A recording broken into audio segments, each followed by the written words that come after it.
भोले भोलेनाथ भगवान की जय। आज आपको एक ऐसा स्तोत्र सुनाते हैं जिसको आपकी वीडियो चालू करके रख दीजिए और इस स्तोत्र को सोमवार को, शनिवार को, प्रदोष के दिन सुनिए तो आपकी सर्व मनोकामना सिद्ध होगी। रत्नई कल्पितमासनं हिम जनई स्नानं च दिव्यांबरं नानारत्नविभूषितं मृगमदा मोदाङ्कृतचन्दनं जाति चम्पकबिल्वपत्र रचितं पुष्पं च धूपं तथा दीपं देवदनानिधे पशुपते हत्कल्पित गृहताम्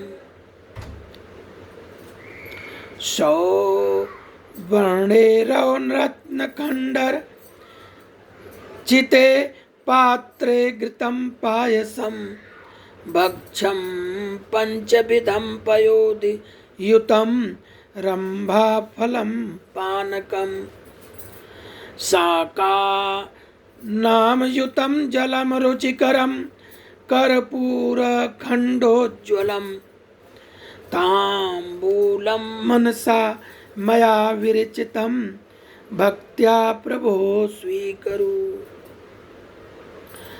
छत्रं चामर योर्युगं व्यञ्जनं कं चादर्शकं निर्मलं वीणाभिहृतमृदसं काहलतकला गीतं च नृत्यं तथा साष्टांग प्रणतिः स्तुतिर्बहुर्विधा ह्योस्तत्मस्मया संकल्पेन समर्पितं तव विभो पूजां गृहाणां प्रभो।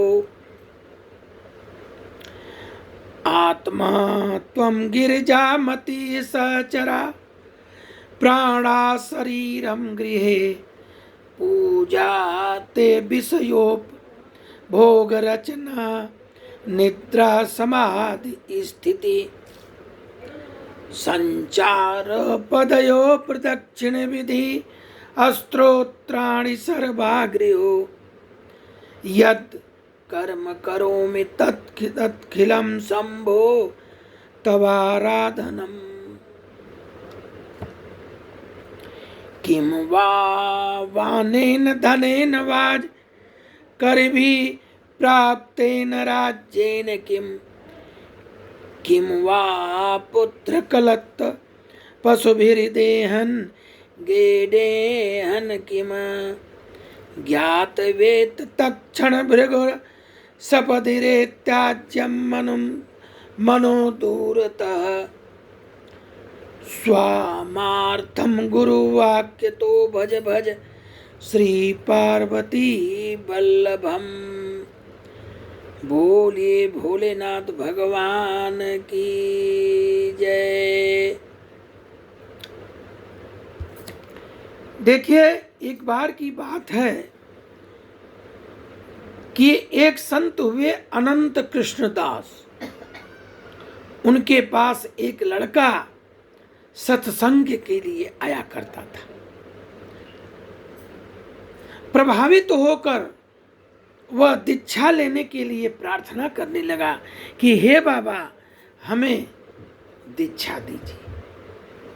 लेकिन उस संत ने कहा कि एक भोलेनाथ की मैं मंत्र बताता हूं, उसका 11 लाख जप करके आओ, तब उसके बाद हम विचार करेंगे।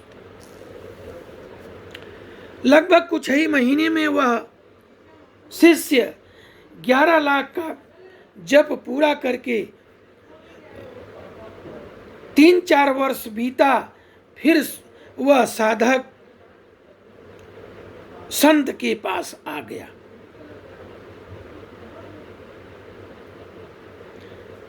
लेकिन उसे कुछ प्राप्त नहीं हुआ।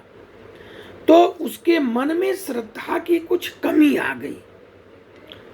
वह एक दिन कहीं जा रहा था, रास्ते में एक तांत्रिक मिला। तांत्रिक ने अपने सिद्धियों का प्रदर्शन किया और कहा, देखो मैं ये तुरंत इसको कबूतर बना देता हूं। उसने पूछा कि महाराज ये कैसे? बोले हमारी एक उपासना करना पड़ेगा, उस उपासना को करो और ऐसा तुम भी कर लोगे। उसने कहा मैंने तो किसी संत के कहने से 11 लाख मंत्रों का जाप किया, कुछ हमें अनुभूत नहीं हुई। बोला कि तब हमारा काम करो। तांत्रिक ने कहा, देखो तुम आदि जवान हो, हमारी तरह प्रेत सिद्ध कर लो, और प्रेत सिद्ध कर लो, तुम्हारे सब काम प्रेत कर दिया करेगा। मैं भी प्रेतों से सब काम करवाता हूँ और मौज करता हूँ। यह शीघ्र ही थोड़े मंत्र से जब से सिद्ध हो जाता है। और तांत्रिक ने उसे सिद्ध करने की सारी उपाय बता दी। लेकिन जब वह शिष्य तंत्र की विद्या सिद्ध करने को होता था, तब तक कोई प्रेत आकर के उसके ऊपर आक्रमण करने लगता था और प्रेत प्रकट नहीं हुआ। तांत्रिक ने प्रेत को बुला करके पूछा कि तुम इसको क्यों नहीं सिद्धि दे रहे हो, इस शिष्य को? प्रेत ने कहा कि मैं तो उसके करीब जाता हूं, लेकिन इसने इतना जप कर लिया है कि इसके शरीर से एक आभा निकलती है जो गोल, उसमें भगवान भोलेनाथ का चित्र नजर आता है।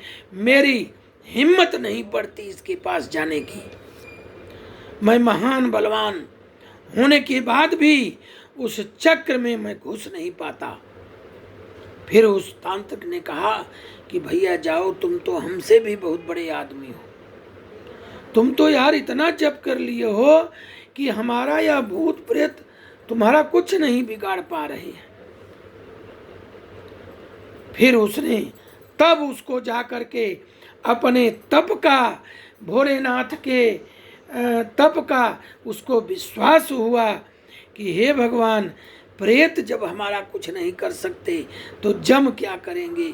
इस प्रकार उसे विश्वास हुआ और नाम का प्रभाव उसे मालूम हुआ। तो इस प्रसंग से यह शिक्षा मिलती है कि अगर भगवान भोलेनाथ की कृपा मिल जाए तो भूत प्रेत आदि जो बाधाएं हैं ये कुछ नहीं कर सकती। बोलिए भोलेनाथ भगवान की जय।